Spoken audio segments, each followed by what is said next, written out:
Thank you. And next, I'll go to Representative Dunn. Thank you very much, Mr. Chairman. I want to start with something I know about firsthand, not from a briefing, but from 35 years of practice of medicine. When a patient's on the table and you reach for a drug, you need that drug to be there. You need to know where it came from. You need to know that it works. And there's no time for supply chain discussions at that point when somebody's bleeding out. The clinical reality is exactly what this hearing is about, except the patient on the table is now the United States of America. We've handed the Chinese Communist Party the instrument tray. And, I've spent much of my career in two institutions, medicine and the Army, institutions that take readiness seriously. You don't wait until a crisis to build your supply chain. You harden it in advance, and you know your vulnerabilities, and you never let a strategic adversary control your logistics.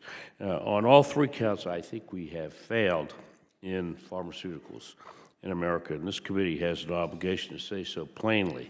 Here are some of the facts that we have stumbled upon in the last few years, Mr. Chairman. About 90% of the drugs Americans take are generics. The active pharmaceutical ingredients in those drugs, the molecules that actually do the work, if you will, are overwhelmingly manufactured in or dependent upon China. And for generic antibiotics, roughly 90% of API supply originates in or flows through Chinese manufacturing. For heparin, a blood thinner I have frequently used over the years, essentially all global processing happens in China, all of it.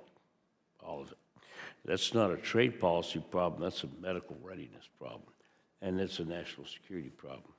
And in a conflict scenario or even a targeted export restriction, Americans are going to die because of this.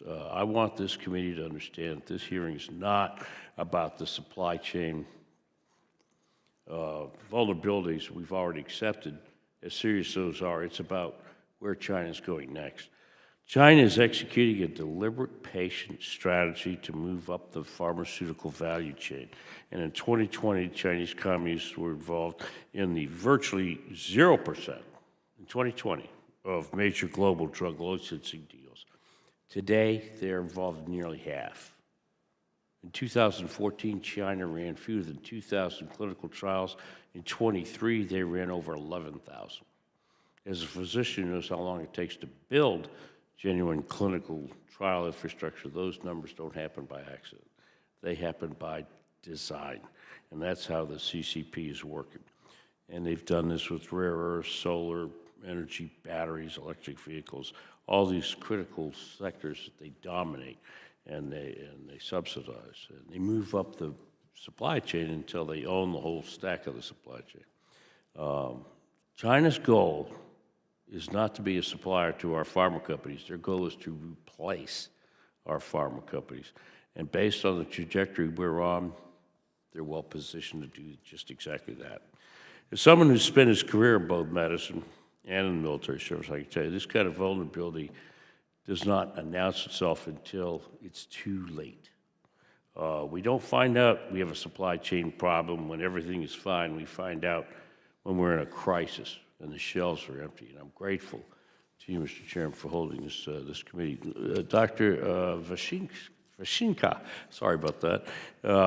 It's good to see you again. Thank you for your leadership in this space. When we met in December, we talked about this very issue. When I read your report, you highlighted that many of the API exposure statistics are incredibly inconsistent, with some being reporting 8%, some 90%.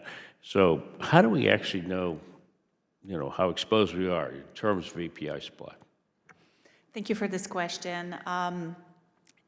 You're right. It's almost pick your number on our exposure to China when it comes to API. Some sources will say it's 8%, and some will say it's 90%.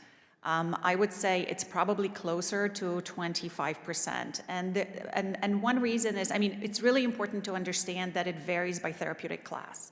We definitely have significantly higher exposure for antibiotics than for a lot of other drugs. But I think some of this is that those who are looking at these data are either mischaracterizing which part of the supply chain we're talking about. They're thinking about API as anything that precedes it as well. But that's a different vulnerability and different policy solutions that are coming in. So some of it is that. Some of it is misinterpreting India's reliance on China. We can really very easily see how much they import from China. We don't see how much they make in terms of API. So a lot of the mischaracterizations come from that. What I will say, even 25% is very concerning, especially that it's in other settings as well, like in antibiotics is significantly higher. And what's also really important is that they're moving strongly in that direction. So back to what Congress could do, I wanted to flag something really interesting about tariffs and how tariffs are structured, and the fact that India relies increasingly on Chinese inputs, including API, because China is moving into API and really sort of growing the footprint. The way a tariff works for prescription drugs, almost always, it is the finished dosage form manufacturer will pay it based on where the API comes from. So an Indian manufacturer using Chinese API will actually pay the Chinese tariff. One reason why I was really concerned about tariffs on India is that India is trying to de-risk their own supply chains. And if we were to impose a tariff on them, we would probably, they would either not have enough of a margin and they would leave the market, or they might want to go for the cheapest and go towards China. And we were basically potentially going to increase our exposure to China by pushing Indian manufacturers there. Where a tariff is great, and this is where I actually would recommend sending a much stronger signal to manufacturers in India. If you use Chinese API, you will pay a tariff. So putting a tariff on Chinese, taking the existing 10% tariff on Chinese manufacturers, which is not very high, increasing it, and then putting this in place in statute would send a much stronger signal to Indian manufacturers not to use Chinese API. So this is an opportunity for Congress to actually be very strategic about tariffs. Well, we've exceeded my time, Mr. Chairman. I want to thank you for your tolerance, and obviously we could talk about this all day long. You know, you and I have, I think, yeah. I know you appreciate this given your background. Thank you very much. I yield back. Thank you.